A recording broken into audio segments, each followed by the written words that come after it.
Kita bersyukur Allah Subhanahu wa taala. Malam hari ini kita bisa berkumpul bersama dalam keadaan sehat walafiat menuju akhirnya sebuah penugasan. Atas izin Allah 5 tahun ini dijalankan dengan baik. Begitu banyak program rencana terlaksana. Banyak sekali pengalaman saya selama bertugas di Jakarta. Di saat terasa buntu muncul jalan keluar. Di saat terasa tidak mungkin bisa terlaksana, muncul jalan baru sehingga terlaksana lebih baik daripada yang diduga. Itu semua adalah karunia Allah dari doa semuanya yang hadir di sini.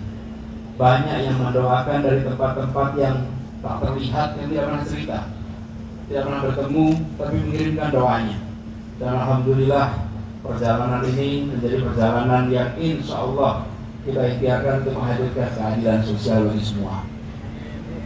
Para jawara semuanya, saya ingin sampaikan terima kasih karena ia telah mengawal dengan amat baik selama 5 tahun ini. Telah menjadi mitra yang membuat Jakarta aman, tenang, tentram bagi semuanya. Dan ini adalah wujud sikap tanggung jawab kita untuk Jakarta. Betul seperti disampaikan tadi bahwa tugas kita ini menghadirkan rasa keadilan. Ini tugas yang kita coba lakukan.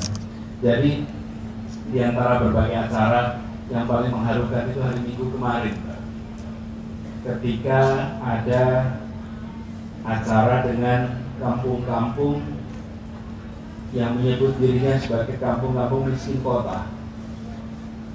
Kenapa?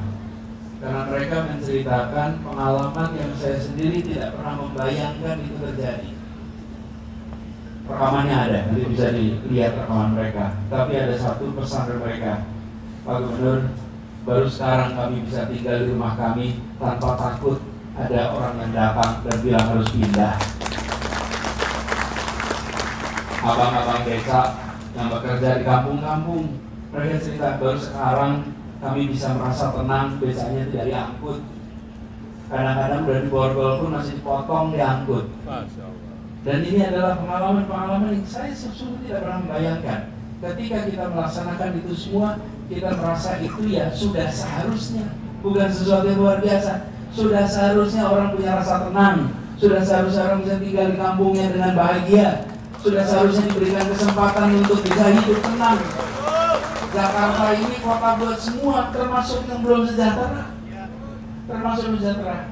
Kampung-kampung ini banyak dulu itu karena mereka tidak punya IMB, karena tanahnya sengketa. Tanah sengketa tidak punya IMB. Karena tidak punya IMB, mau ngurus izin usaha tidak bisa, mau nyari kredit tidak bisa, PLN tidak bisa masuk, air minum tidak bisa masuk. Terus alhamdulillah berkat diskusi cari jalan keluar, ketemu jalan keluar. Namanya IMB kawasan, 1 RT 1 IMB, seluruh rumah 1 IMB atas nama ketua RT. Ini terobosan aja, tapi berkat ada IMB itu semua bisa hidup tenang lagi di rumahnya masing-masing. Dan IMB kawasan itu diberikan kepada begitu banyak kawasan yang di tanahnya ada sengketa. Biarlah sengketa itu diselesaikan nanti di pengadilan soal tanahnya. Tapi jangan hak hidupnya dihilangkan. Jangan aksesnya pada air dihilangkan, aksesnya pada listrik dihilangkan, aksesnya pada penghidupan dihilangkan. Tanggung jawab kita justru memberikan rasa aman pada semua, apapun status tanah yang sedang digunakannya. Apalagi banyak dari mereka yang sudah menggunakan tanah itu 40 tahun lebih bahkan. Jadi kami merasa di Jakarta ini kita harus terus jaga suasana keadilan itu. Jangan sampai Jakarta dianggap sebagai rumah bagi sebagian. Jakarta harus jadi rumah bagi semua yang ada di kota ini. Jadi tadi waktu Bang Bahtiar cerita soal pajak, cerita ini Bang Bahtiar itu memang benar. Saya termasuk yang paling mengkhawatirkan dengan kenaikan pajak di Jakarta yang terus-menerus. Tidak ada kota lain di Indonesia yang kenaikan pajaknya itu tinggi sekali. Tanah NJOP Jakarta itu naiknya tinggi betul. Jangan kota lain naiknya segini Jakarta. Pernah naik 500% di Jakarta. Apa artinya kalau pajak bangunan naik terus? Rumah itu adalah tempat untuk tinggal. Lain kalau rumah dipakai usaha. Kalau rumah dipakai usaha, karena dia pakai usaha, berarti harus bayar pajak. Tapi kalau untuk hidup, untuk tinggal, untuk terbebas dari hujan, terbebas dari panas, bisa mendidik anak, ini adalah hak asasi, hak dasar. Nah kalau itu dipajakin terus-menerus meninggi, apa yang terjadi? Sesungguhnya itu adalah cara sopan untuk mengosongkan kota ini dari yang tak sejahtera. Dengan caranya pakai pajak, nanti yang jadi yang bawah pindah semua satu-satu keluar, tergusur satu-satu. Tergusurnya bukan karena didatangin bulldozer, tergusurnya karena tidak mampu bayar pajak. Dan banyak, karena itu dari 2018 semua pensiunan tidak bayar pajak, semua veteran tidak bayar pajak, semua orang berjasa tidak bayar pajak, semua guru-guru tidak bayar pajak. Sehingga kota ini itu kota yang berikan rasa kedamaian, keadilan. Dan alhamdulillah sekarang kita buatkan aturan sehingga di Jakarta itu semua rumah yang di bawah nilainya 2 miliar maka dia tidak kena pajak. Dan akibat dari itu berapakah persentase rumah yang tidak kena pajak di Jakarta? Sekarang sudah 85% rumah di Jakarta tidak terkena pajak. Hanya 15% itu 15% paling atas, bukan 15% paling bawah. Sehingga 85% warga di Jakarta ini tenang, tidak mengalami tekanan untuk pindah. Apalagi orang tua kita yang tinggalnya di sekitar sini. Dulunya kampung, terus akhirnya jadi kawasan elit. Begitu jadi kawasan elit tidak bisa bayar pajak. Bahkan gubernur Jakarta dulu namanya Bang Ali Sadikin, pajaknya setahun 180 juta.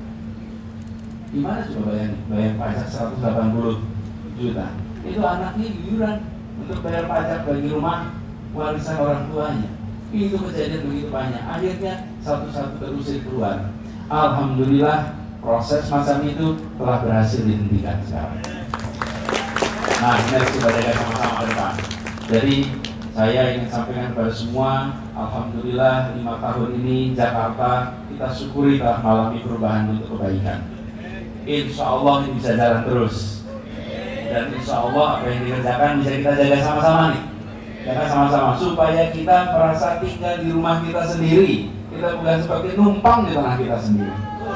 Nah, ini yang harus kita jaga terus ke depan. Dan juga saya sekaligus menyampaikan ucapan permohonan maaf apabila ada salah, ada khilaf selama bertugas di Jakarta. Terima kasih atas doanya, terima kasih atas apa yang kita kerjakan bersama-sama. Mohon maaf bila ada salah, ada khilaf, ada undangan yang belum terpenuhi, ada WA yang belum terjawab, mohon dimaafkan. Dan insya Allah kita akan terus berjalan bersama-sama ke depan. Jadi satu urusan selesai, bersiap dengan urusan yang berikutnya. Jadi kita alhamdulillah insya Allah hari Minggu besok tanggal 16 tuntas, dan setelah tuntas maka siap untuk perjalanan yang berikutnya. Terima kasih. Saudara Nabi. Minta kantor, seberang.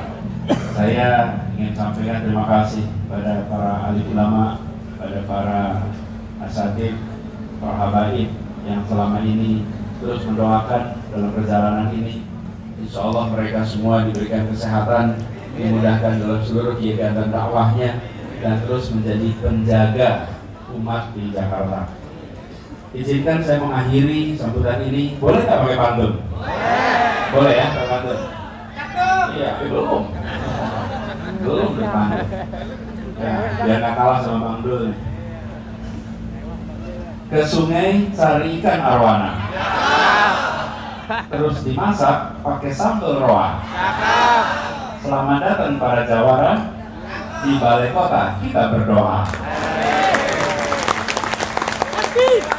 Satu lagi. Makan ikan, nasinya habis 2. Selesai makan, ngemil pakai asinan. Mumpung malam ini pada kumpul semua, izinkan saya sekaligus pamitan. Terima kasih, kurang lebih mohon dimaafkan. Wallahu muwaffiq ila aqwamit thoriq. Assalamualaikum warahmatullahi wabarakatuh. Takbir. Allahu Akbar. Oke.